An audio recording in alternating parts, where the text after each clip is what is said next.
Hello বন্ধুরা, আমি চৈতালি ছোট্ট একটা ব্লগ নিয়ে চলে আসলাম। আজকে আমি রান্না করব নিরামিষ রান্না, বড়ি আলু বেগুন দিয়ে রান্না করব আর শিম দিয়ে। তা নিরামিষ রান্নাটা তোমরা দেখতে থাকো বন্ধুরা, কি করে করি আমি।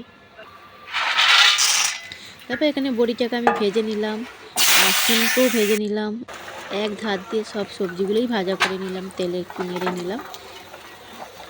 তেলে নেড়ে নেওয়ার পরে আমি সব তুলে নিলাম শিমগুলো ভাজা হয়ে যেতে। তারপর আলুটাকে দিয়ে দিলাম, একটু নুন হলুদ দিয়ে দিলাম, দিয়ে একটু ভাজা করলাম।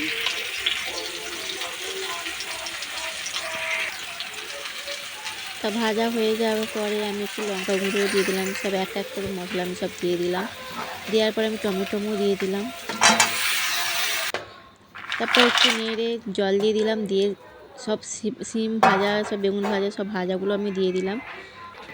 তারপর এখানে আমার তরকারি রেডি হয়ে গেল, নিরামিষ তরকারি। সত্যি মাংস মাছ ছাড়া তুমি একে দিয়েই ভাত খেয়ে নিতে পারবে। আজকের ব্লগটা এত পর্যন্তই, পরের ব্লগে তোমাদের সাথে দেখা হচ্ছে বন্ধুরা। Tata bye bye.